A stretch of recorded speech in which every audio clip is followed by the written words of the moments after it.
You asked me to share with you, I think you asked me earlier to share with you tips and techniques when, for those larger audiences that don't work as well with the smaller audiences, that clapping technique works really well because you only have to get a few people to clap, and those are the few people that are near you, and then it'll expand. And even though it's kind of silly, it works, and people laugh because they like being reminded of kindergarten, and then they sit down, and so it's worked well with very large audiences for me, and when they're all talking and very loud, and it doesn't take very long. So that's a technique that works really well. A bell might as well. So we are going to go ahead and do our extemporaneous speeches. And I think I have a volunteer. Are you volunteering? I've got forward movement. She is voting with her feet. So we are going to go ahead and again, just a reminder, it's the introduction, etc., then yada, yada, yada, and then moving into the conclusion. So let's go ahead and give, how do you pronounce your name? Mulinga. Yes. Let's give Mulinga a big round of applause.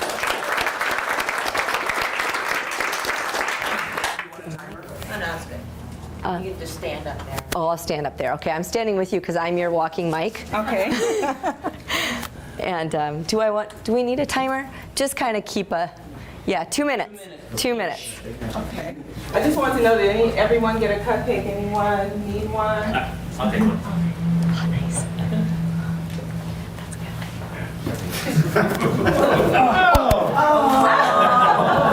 Sorry about that. No need for him to worry. Luckily for Justin, I love to bake. My name is Mulinga Anderson, and I've been baking since I was a little kid. For us and my family, it's a tradition. My mom baked with the elders in the kitchen on Sundays. I baked with my mom, and now my daughter and I, we both bake. Today we'll be focusing on cupcakes for 2 reasons. One of the reasons is because it's so popular. Cupcake bakeries are popping up everywhere, and one bakery alone in New York made $23.5 million in 1 year. The other reason is it's a way to control portions instead of baking an entire cake where people are taking large quantities. You can just have one small portion of cake. So today we're going to learn 5 easy steps to baking a cupcake. Those steps are yada, yada, yada. So all you have to remember is that there are 5 steps to baking a cupcake. Those steps are yada, yada, yada. And at the end, you have sweet treats to go along with the sweet memories that you're building with your family that one day a week. Thank you. Woo! Nice. You're passing out cupcakes.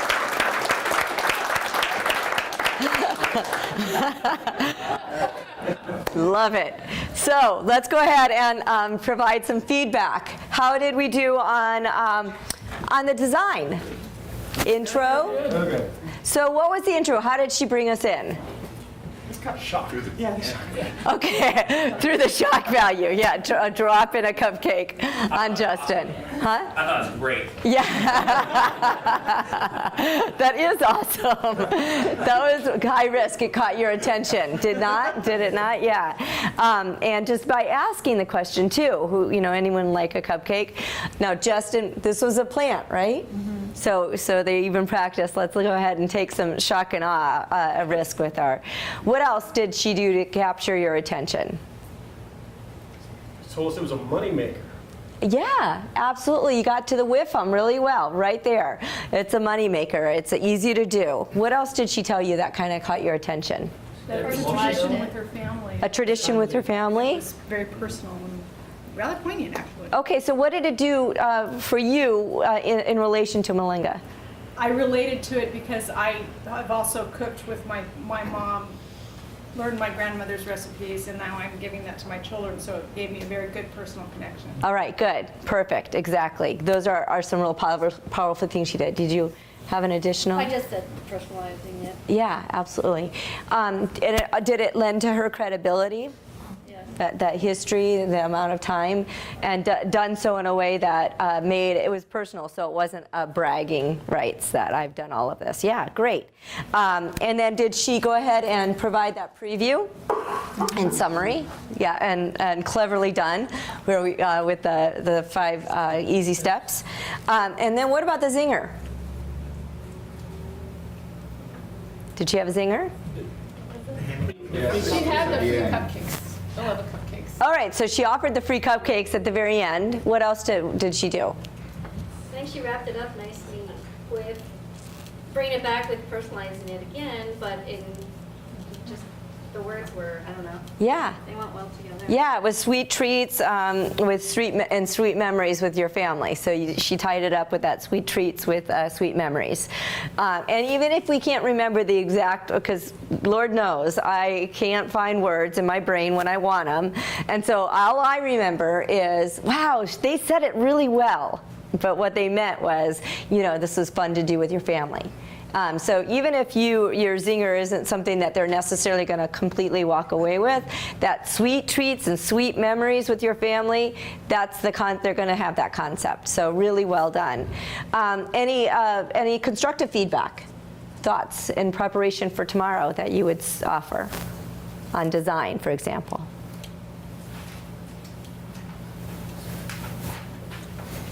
No, I thought you did a really nice job. Well designed, and your presence was very comfortable. And even the way you walked down and dropped that on Justin's lap, it was you did it well. You played that role really well with confidence, and there was no. It was just beautifully done. So very well done. Nice way to kick it off. Good job. All right, we have our second group up. Want to go for it?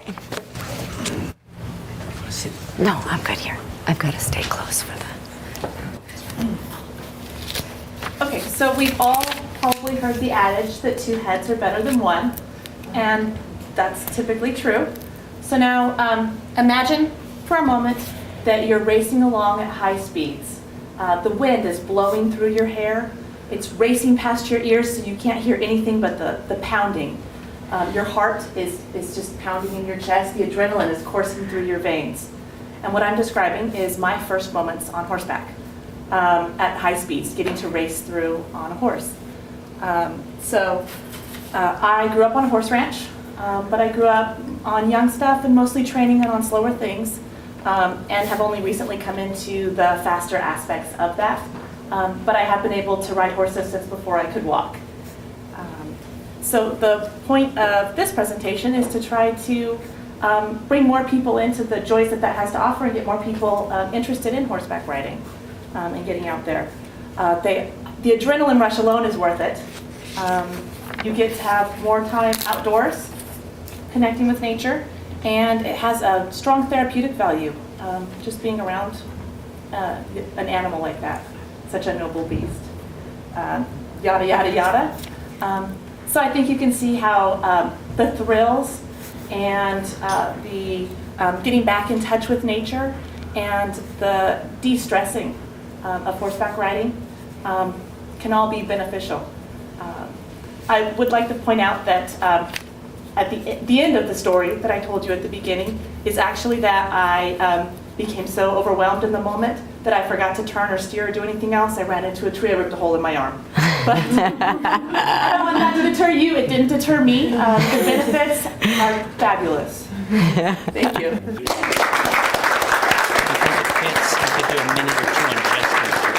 Yeah, great. Wonderful. Thank you. What feedback? What struck? How did it go here with the structure? Intro? What was the intro? Picturing what was going on. Yeah. Credibility too. Credibility in what way? She identified herself as growing in a family that doing this thing. Yeah. Now let me ask you a question. Yes. So she grew up in and she grew up on a horse farm, and then she said, as I grew up, I really thought it was more, it was easier horses with kind of more simple. I forget slower events. And I'm recently engaged with the faster events. Did that increase her credibility or lower her credibility? Increased. I agree. And why did it increase it? That she's learned as she's gone along. Okay. And she's been doing this for a really long time. Okay. Expert. She's so much of an expert that she knows the difference between fast and slow, and what it means, and that there's a big difference as you're transitioning. So, in showing that, she's sharing actually some insights into the level of her expertise. So that was really well done as well. And the wind blowing, heart racing, the heart thumping. So those were really, and those were my first moments on horseback. So that was a nice way to wrap up that initial story. And then also that I rode before I could walk was another kind of good visual. Was it clear about her, what she was going to cover, what she was trying to cover? Yeah, it was, about the adrenaline, the benefits of the adrenaline, the outdoors, and the therapy of these noble beasts. And then it followed up with, in the conclusion, in the summary, was it clear what she covered?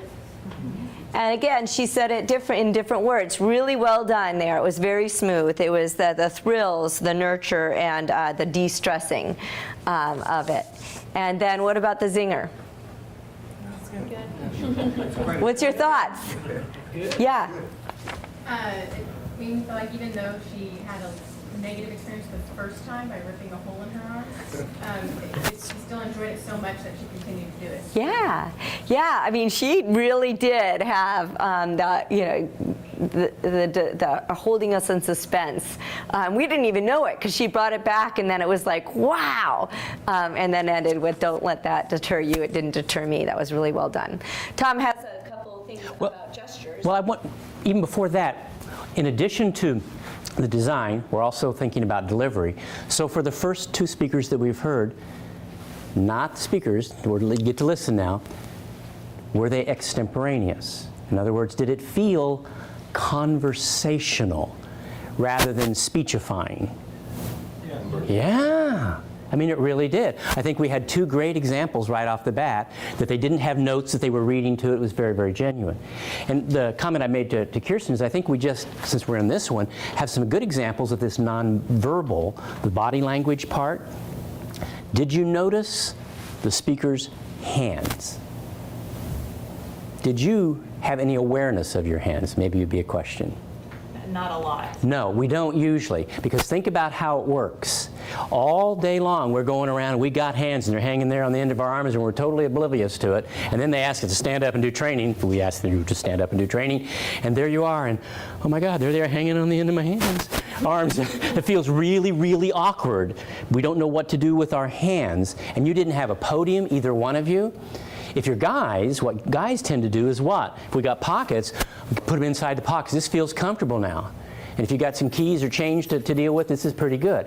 But why is it there? It's because adrenaline, we'll talk more tomorrow, adrenaline is there, but then it bleeds off. And we will start to gesture naturally probably after about 30 seconds. I see lots of people, guys starting speech, and then they begin to gesture, never bothering to take their hands out of their pockets as they do so. So what we will tend to do is have an anchor because our hands don't feel comfortable. And so when we're watching each other give presentations, if you can find the anchor and simply get your hands free, because when your hands were free, you have this on tape, I don't know if you'll ever get to see it, you have lovely expressive gestures, but most of us have anchors. It'll be like the white knuckle thing on the podium, or the most common one, our hands go together.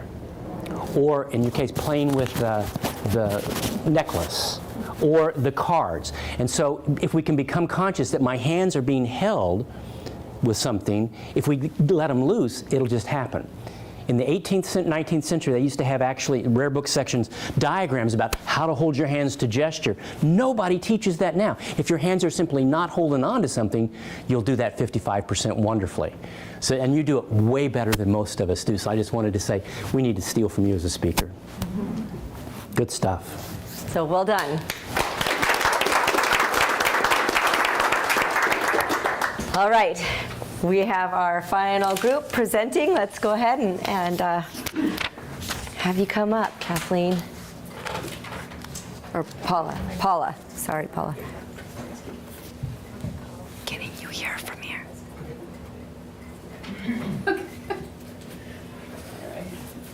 Ife, Ayoka, come here, I need to talk to you about something. Got you, Bill. I got you. You guys are representing. Get the paper. Get the paper.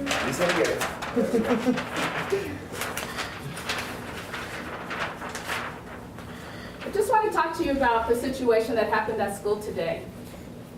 Your principal called me. I understand it was a really, really difficult situation. Did you know the children involved? Are you okay with it? Do you have any questions? Let's talk about this. Have you ever felt like when you're talking to your teenagers, you're talking to a blank wall? And response back, some very serious situation has come up that impacts them, but you can't get them to talk about it or respond to you at all? Well, that's what today's training is all about. We're going to talk about effective tools to getting through to that blank wall that represents your teenagers.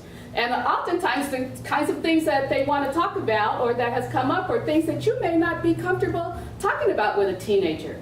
I had my teenager ask me, Mom, is there such a thing as oral sex? And she was 13 years old, and she said, there's some kids at school talking about oral sex. And I was like, well, yeah, but under, certain situations, let's talk about it. So that's what today's communication is all about, effective communication with teenagers. Yada, yada, yada, yada, yada. And at the end of this communication, you will be able to bust through that blank wall.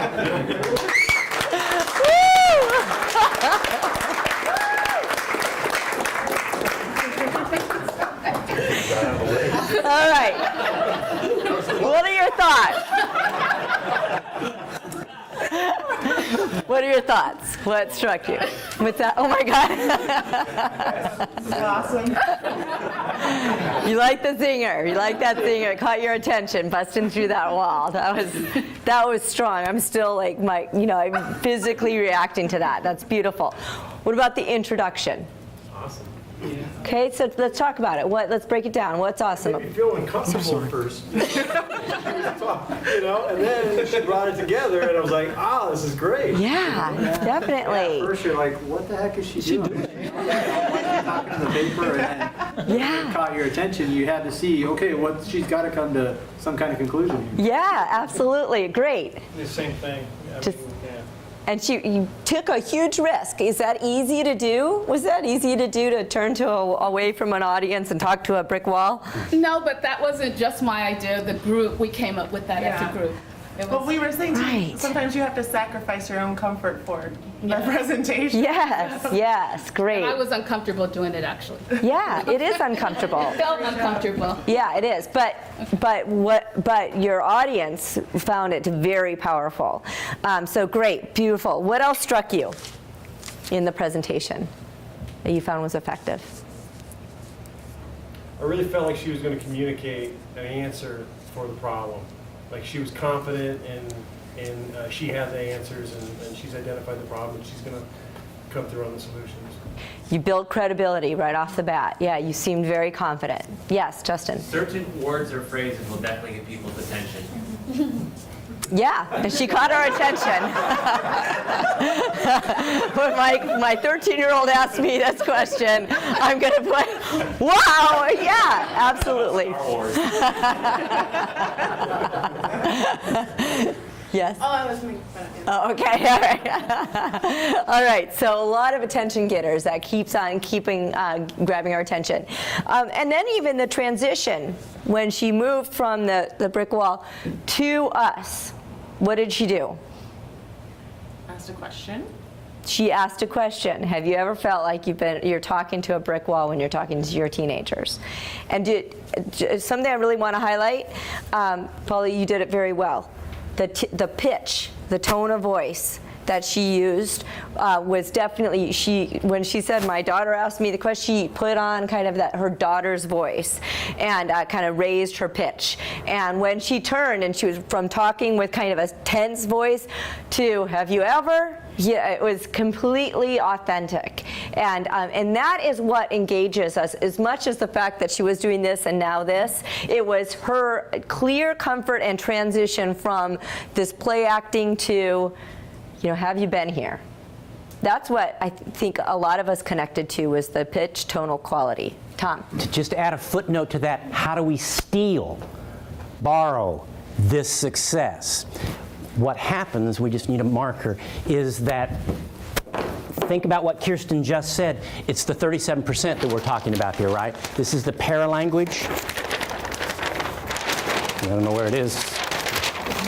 Excellent. All right. The third of it has to do with the voice quality itself. They put microphones on people, radio mics, and they just all day long, over a 24-hour period, find out how much does the range of the inflection, because that's what Kirsten's congratulating you on here, how does that play out? Part of this is, if you got over 24 hours time, they discovered that there's a full octave range. All the way, a full 8 notes. In normal day, we're doing, this kind of up and down. It's all over the place. But then what happens, you stand up in front of people in training. We'll talk about it more tomorrow, this adrenaline. But what it does is it pulls the range down. And so what we would normally be very engaging gets much smaller. Or sometimes monotone, which is where we get monotonous. Without being conscious of it, the default is to go from relatively conversational engaging to being less engaging when we stand up in front of people, unless we push ourselves beyond our comfort zone. Now, I don't know if you were doing that or not. Some people just naturally can do it, but most of us, we have to be bigger than feels natural to even look natural. Does that make sense? And it's a hard thing to do because it feels like, oh gosh, this has got to look insane. And what you'll have tomorrow, and we'll talk more about tomorrow at the very end here, is some feedback, honest from people. When I gave up a little, piece of what I might do presentation-wise, I maybe felt like I was doing this and this and this, but we said, no, really, you did this and this and this. And it just felt bigger. And we will give each other honest feedback. Was it too much for this speaker? No, it's wonderful. It's to be celebrated. So however that felt, here are people around you saying, this is really solid. But that's kind of helpful to know that it's not going to feel comfortable for it to look normal. Thank you, Tom. And we will talk about this more tomorrow, but we are going to focus a lot on, kind of more of the anxiety, et cetera. So I'm just going to give this tip today. When I'm practicing for presentations, I will often, especially the really important ones, I will practice key pieces. So if I'm doing a full day training and it's something new and I haven't done it before, and want to make an impact, I will practice it out loud several times. Has anyone seen the movie Michael Clayton with, who's the actor? George Clooney. And the very beginning of that movie, there's a woman and she's putting on makeup, she's doing her hair, and she's repeating short words or phrases, and she repeats them over and over again. She repeats it with a straight face. She repeats it with a smile. She's practicing this whole the paralanguage that she wants to support the message that she's giving, the very important message that she ends up giving at the very end of the movie, and truly reflecting the importance of this paralanguage in that movie, especially in how we're gonna, what we want them to take away from this experience. So, when I was, my grandfather passed many years ago now. And my grandmother called me. We had a memorial service 6 months after his passing. And so my grandmother called me a couple months before the memorial service and said, Kirsten, you're the oldest grandchild, so he picked out a poem that he wanted read, and as the oldest grandchild, I'd like you to read it. But I swear to God, I will kill you if you cry. That's what my grandmother said to me. Because one, she knows that I cry at a commercial, let alone at my grandfather's funeral. And two, she would kill me, I'm pretty sure of it. And so she sent me the poem, and of course I read it for the first time, and I bawl before I even get through the first stanza. I'm completely bawling. And I literally read that poem no less than 150 times before I could get through it without crying. 150 times I read that poem. Weeks on end I read that poem until I could get through it without crying. And then what happened? You cried. No, I lost all emotion, right? Then I was just reading the poem. I was just reading the poem like it wasn't anything, like it wasn't my grandfather's funeral. And so I practiced another 150 times, honestly. At least 150, probably closer to 200, before I could put me back into it. Before I could have my emotions be part of it, but not, be of my emotions. Now, I would never practice, I love y'all. I enjoy working with you. I would never practice 100, 300, 500 times for a presentation, unless I'm running for president or something. But for my grandfather's funeral, you better believe it. That's important to me. So for that, I will practice this much time. And that allowed me to get back to a normal rate in a very kind of intense event experience. Now, I'm not suggesting you practice things 100, 200, 300 times. What I am suggesting, though, is if you do allow yourself the opportunity to practice and get through those flutters, then you can bring yourself back in, and then you can demonstrate, kind of the movements, the ability to walk to the back of the class and throw a cupcake in someone's face, or to naturally move as you're talking about something that you love, like horses, or to really take advantage of your natural tonal pitch qualities, and that does take practice. Especially in those key moments of a presentation. Not all 8 hours, but at the beginning, kind of sometimes in the middle, right before lunch, right after lunch, sometimes in the middle again, and then at the very end. Those are good times to probably practice. Okay. Nice job. Great job for a very short period of time. Got our feet wet, and kind of some of you could live through your colleagues today. Tomorrow will be a whole nother thing. Tomorrow we're going to ask you to actually give a presentation, all of us. But before we do that, before we go over what we're going to do tomorrow, we know we haven't covered everything that we put up on this board. There's a lot of really good needs that you've identified, and we want to be able to really make sure that we incorporate it into our plans for tomorrow, so that everyone walks away by the end of tomorrow with all of their at least initially identified post-it notes taken care of. So what I'd like you to do is very efficiently, I want you to go on up and in a moment take down the post-it notes that you feel like we've covered today, that your question's been answered. That does a couple things. One, it helps you feel like, look at that, we accomplished something that I wanted accomplished. Tom and I get to look up and see less work tomorrow, and also you. But most importantly, it allows us to really focus the needs on what's still outstanding. So questions about what I'm going to ask you to do? You only take down your notes, right? Yeah, let's do that. We'll take down your notes. We still have to meet tomorrow, so give us something to do. All right, so go ahead and stand up and find your post-it notes that we have taken care of. Take them down.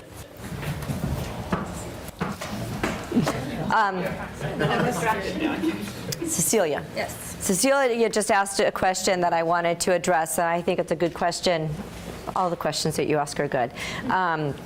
It's good to answer today before we start preparing for tomorrow.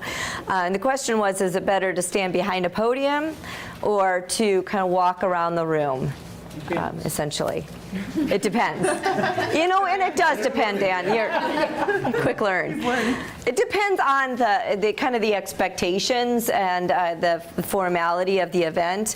In like awards dinners, for example, or things of that nature, generally you would expect someone to be at a podium and standing still.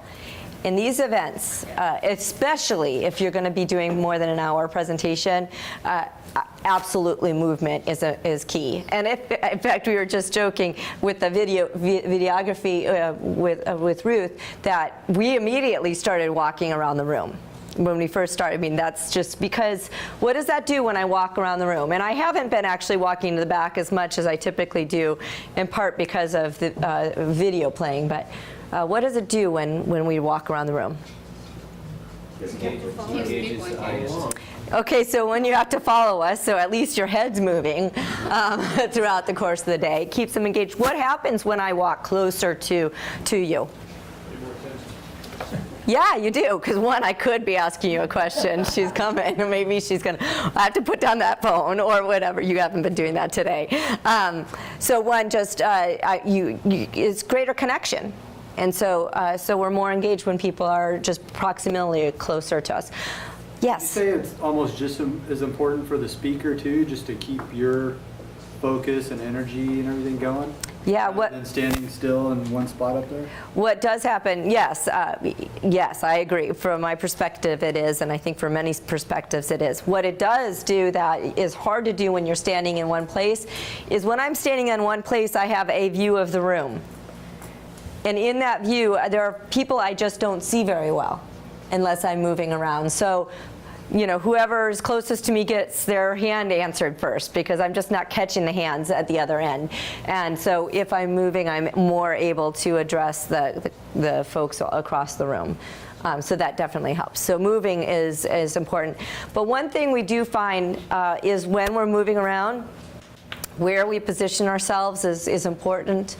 If I'm just speaking and I'm moving and I have been in the front and so my back is to this group for a while as I'm moving through, that's okay as long as I turn and then, you know, keep everyone engaged. If I keep my back to thank you, to most of the class for most of the for a part of the class for more than a minute or so, then you disengage. So that's one. And then if someone is talking, so you know you're asking a question and I'm standing in front of you, what's happening? I'm blocking the view of the whole table behind me. And also, I'm so close that you're going to start talking quieter because we're close together, so we're not broadcasting across. So I do try to position myself so that I'm not blocking a lot of people and far enough away so that when you're asking the question, it's actually kind of being asked to a broader group. So those are just some things that we do to help manage the space and move around the room. And in fact, I was watching Tom all day, kind of getting right here and then just moving around. So generally, you know, we know where things are and try not to trip over chairs too much as you're getting around the room a bit. Or easels. Or easels. We've done that a couple times too. So yeah, so those are some tips. Yeah, great. So I want to set us up for tomorrow, not so that you do homework tonight. That's not the point. I want you to relax or watch the game. I mean, that may or may not be relaxing. But I want you to kind of get a feel for what you're doing tomorrow. Tomorrow morning, we're going to give you time to prepare. It's a good chunk of the morning, so you'll have plenty of time to prepare. And then kind of mid-morning, we'll start doing the presentations. Each person will do a 4-minute presentation. So just 4 minutes. That's going to be the biggest challenge, actually, is trying to get any content worth listening to in 4 minutes. You know, so that's going to be your challenge, because you're going to want it, because this is going to be on your topic, and you're going to want to get into the material. And so you're going to want to pick very carefully what you're going to cover and how you're going to cover it. So some of the things that you might do is talk just about how you're going to create attention.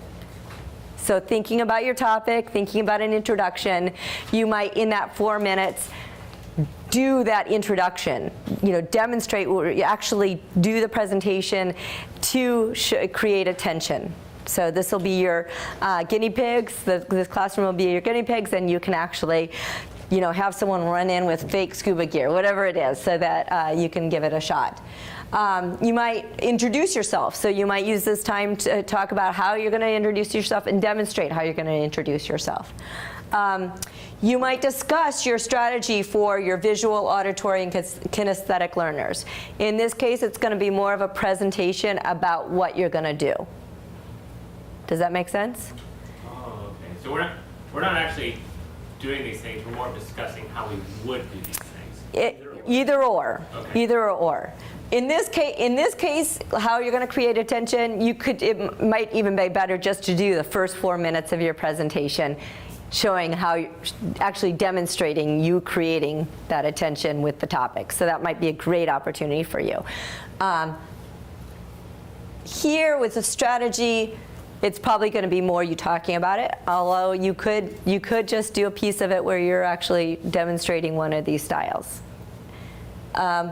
Or practice this, just a small sample, just 4 minutes of delivery of some of the content that you want to cover. So using this extemporaneous style where you just have a few notes, being a dynamic speaker, and using all of your body language and paralanguage skills, especially if you feel like, I often am monotone when I do my speaking, and that's what I want to practice, is not being monotone. Then great, use these 4 minutes to really practice kind of just speaking with kind of greater range of tonal quality, pitch, etc. And so you might just practice a small sample of your actual presentation. Can I make an apology? Yeah. I wrote it up badly. It makes it sort of look, it could make it look like these are 4 different things. This is the thing you're going to do. And if you want to, within this thing, do some of these, for example, but these are subsets of everybody's going to get 4 minutes. Then we're going to get a chunk of time to have some reflection with folks. With the caveat that you could decide, instead of practicing, this is one thing that we suggest you do, is actually practice your presentation. But if you're going to talk about your strategy, like just discuss it, that's okay too. We're okay with that. Except I want to make sure that I've been clear. Even if you're just talking, this is how we'd like you to talk to us about it. Yes. So we can still give you feedback. Don't come up with a manuscript. Well, let me read to you what I'm planning to do. That's a missed opportunity. You've got people who will speak honestly to you about what was working, what wasn't working, so that's important for try to be as clear as possible about that. Yeah, absolutely. 4 minutes. It can be a practice, and that practice could be on how you're creating attention. It could be your introduction. It could be just a sample of somewhere in the middle of your presentation. It could be a sample of one of these learning styles that you're actually going to implement in your presentation. Or it could be a description of how you're going to incorporate all 3 of these in your presentation. Whatever you do, you're going to do it extemporaneously, and you're going to practice everything what we've covered today as it applies to your presentation.